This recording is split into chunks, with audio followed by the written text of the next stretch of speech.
No less than 36 model boats were found by Howard Carter in the tomb of King Tutankhamun. This one is a copy of one of the state barges in which the king was accustomed to travel at ease through his domains. It has large paddles acting as rudders, but no oars or sail, and in reality would be towed by a warship acting as a tug. So no sailors sweating at their oars would come anywhere near the king's nostrils. The great waterway of the Nile was the means of unifying the long, straggling country of Egypt. Everyone who could afford it provided himself with a boat, however modest. In such conditions, it seemed natural to the Egyptians to visualize the gods and immortals as gliding over the waters that were above and below the earth in similar craft. On death, too, the king would join the crew of the heavenly barks and have his own boat among the celestial fleets. In the case of Tutankhamun, model ships were considered adequate, but in earlier ages, actual boats for use in the next world were buried beside the tombs of their royal owners. At the foot of the Great Pyramids of Gizeh are a number of stone pits. It's always been suspected that they once held actual ships to take the pharaoh on his last celestial voyage, because of their shape. In fact, in the 1920s, fragments of gilded wood and rope were found when they were cleared of sand. But it was only in 1954 that the true promise of these pits was realized, when it was decided to clear this wall in order to make a new road. Under one end of it were a number of huge limestone blocks, carefully sealed with plaster. Making a hole to find out what was underneath, the archaeologists saw an astonishing sight: the dismantled parts of a wooden ship. With much care and excitement, the 20-ton blocks were then lifted to reveal the full details of their amazing find. In the pit, in 13 overlapping layers, was a great wooden ship taken apart and laid there nearly 5,000 years ago.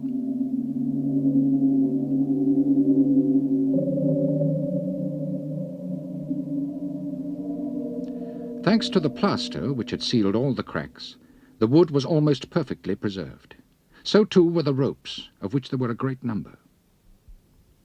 Egypt's chief restorer, Ahmed Yusuf, was then faced with the extraordinary task of rebuilding by far the oldest surviving ship in the world. For every one of the 1,224 separate pieces, he made a card with a photograph, and all details, including those of an ancient Egyptian practice, which was to prove very useful.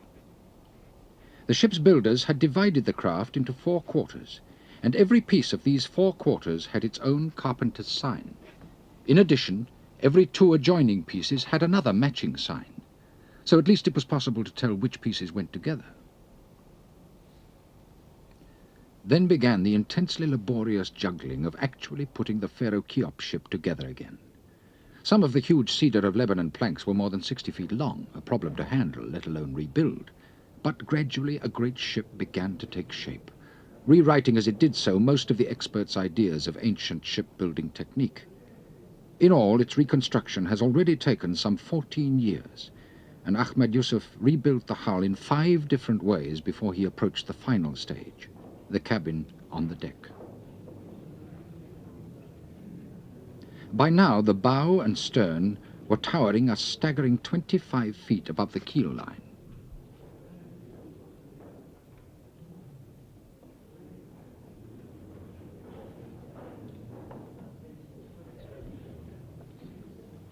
This museum has been built for it, over the pit where its remains were found. And when the restoration is complete, this model shows what visitors will eventually see: the magnificent lines of the oldest ship in the world. And though it's nearly 5,000 years old, it is in fact 70 feet longer than Christopher Columbus's Santa Maria.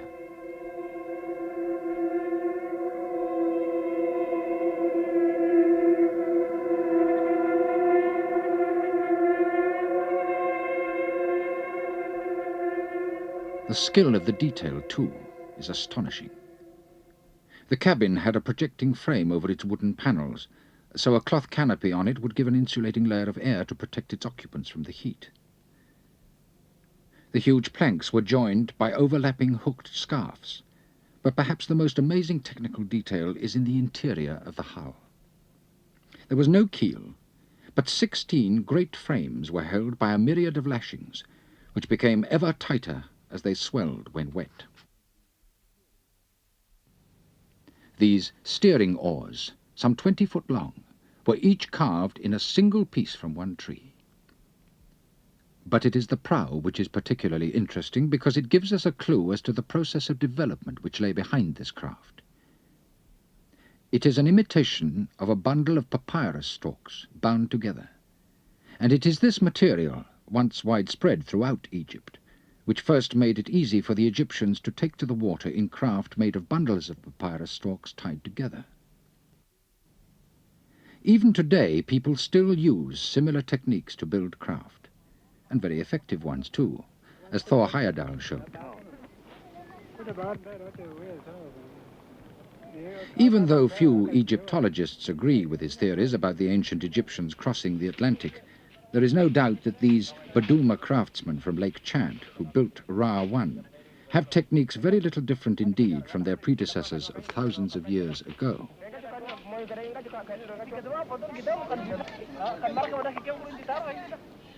On the rocks of the eastern deserts, people painted these pictures long before Egypt became a kingdom, perhaps 6,000 or 7,000 years ago, and they nearly all seem to have the flexible curve at bow and stern which suggest a papyrus method of construction.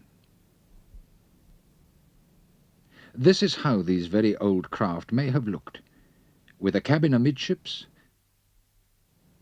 animal-headed bows, and bent-back sterns.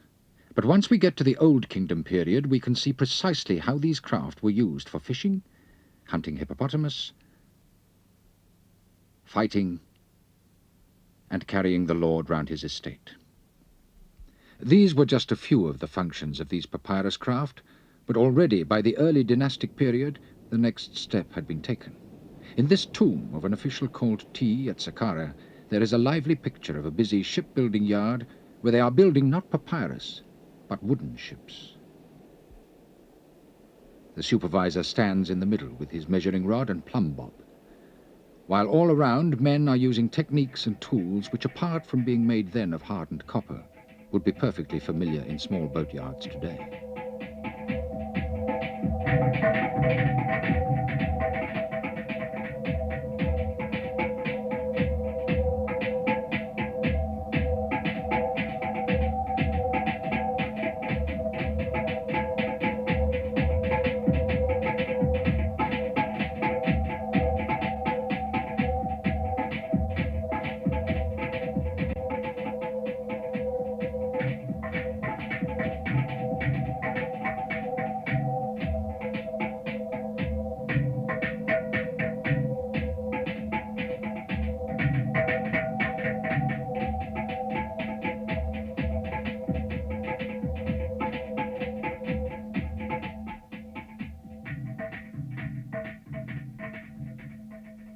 We have actual examples of these tools too, though these particular ones are made of bronze, not the hardened copper of the early ones. Perhaps this one's a bit clumsy looking, but you would hardly think at first sight that it was 4,000 years old. By much about the same time, a particular factor in the structure of Egypt started having its effect. The Nile flows northward some 1,300 uninterrupted kilometers from the first cataract to the Mediterranean. But the prevailing wind blows southward, a fact well illustrated today where sail traffic remains very prolific. You can still see many feluccas and sailing barges working their way upstream just as they have for thousands of years. Having reached their destination, they then drift peacefully back downstream.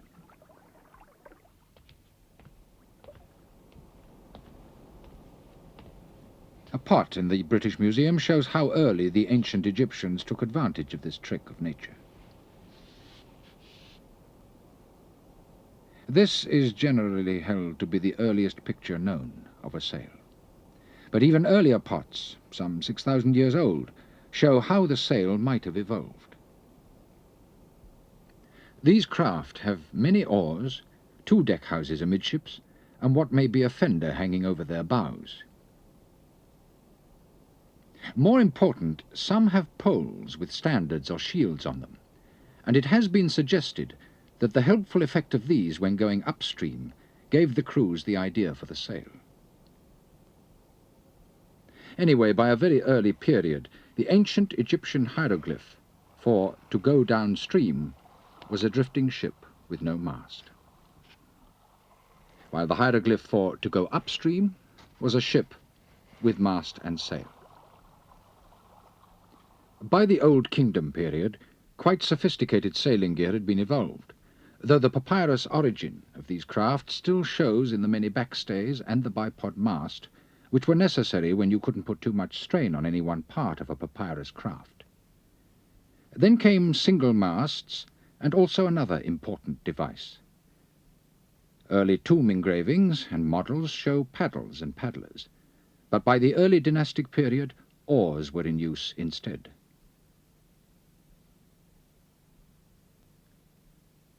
With these at their disposal, and the sail, and so much habitual use of boats, it's not surprising that the ancient Egyptians should want to take the next step, to the open sea.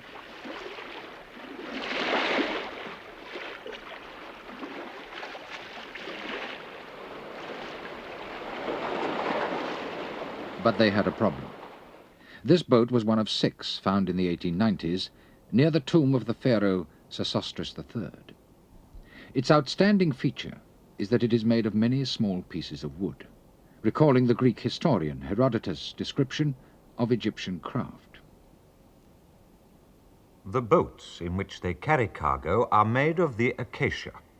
From this tree they cut logs of 2 cubits length and put them together like bricks in a wall.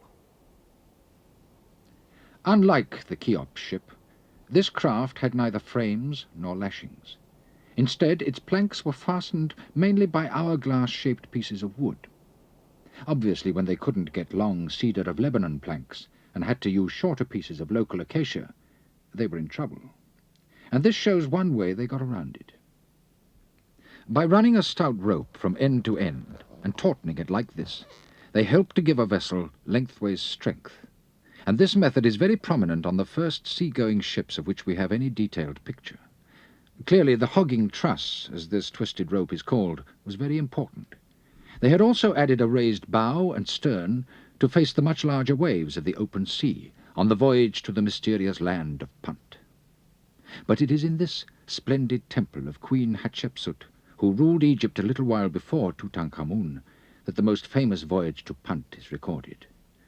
The ships here have been described as almost like racing galleys, to overcome the dangers of an inhospitable waterless coast with shoals offshore and few harbours. Where Punt lay is still a matter of doubt, possibly somewhere near the Sudan-Ethiopian border.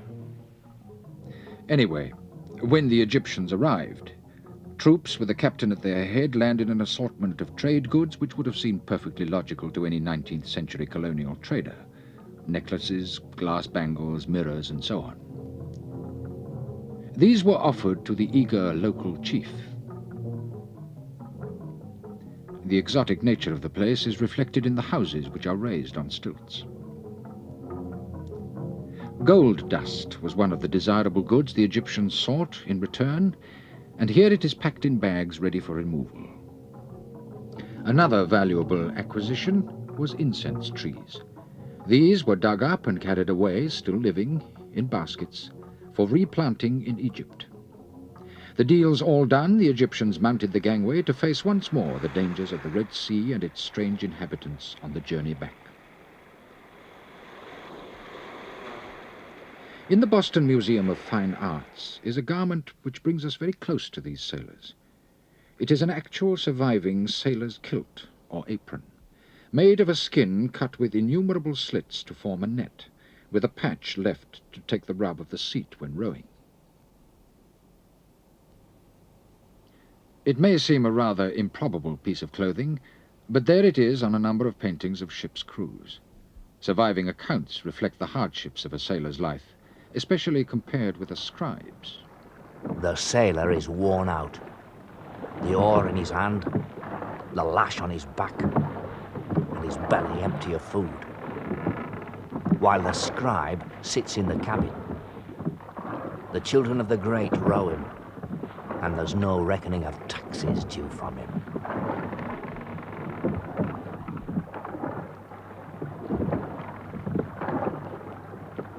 This temple of Medinet Habu records another aspect of a sailor's life that was to be all too familiar to many later generations. Here is the first ever account of a sea battle. The Egyptians in their padded helmets, their fighting tops full of slingers, and with lions' heads on their prows, were battling against an invasion by the peoples of the sea, the horned men in their high-ended craft with birds' heads at bow and stern. The Egyptians won, this time. But for evidence of something more extraordinary than any naval victory, you have to look to the temple of Karnak. These obelisks were made of red granite. This one is 97 feet high, hewn out of the ground in one piece, and weighs about 323 tons. That is a remarkable achievement in itself. But there is an even more extraordinary fact about these obelisks. They were hewn in one piece out of the granite quarries at Aswan, and between Aswan and Karnak lies more than 200 kilometers of River Nile.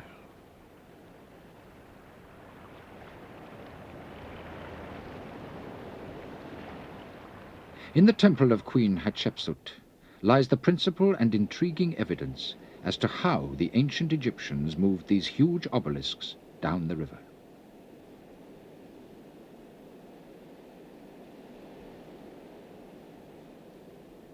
The relief is now very battered, but you can still see the point of the obelisk on the great barge, which has 3 rows of deck beams to support the great weight.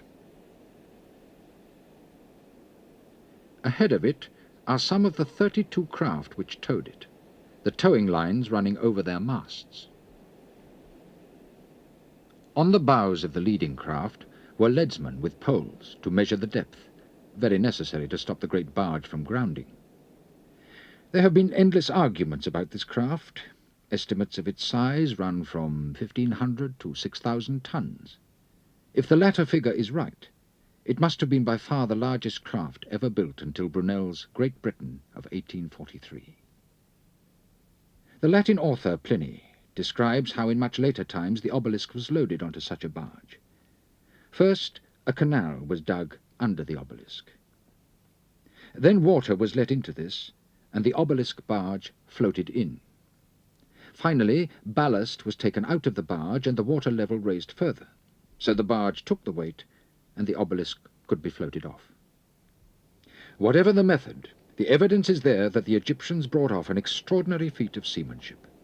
Like the Cheops ship, it confirms that a nation created by the Nile were bound to be a nation of sailors.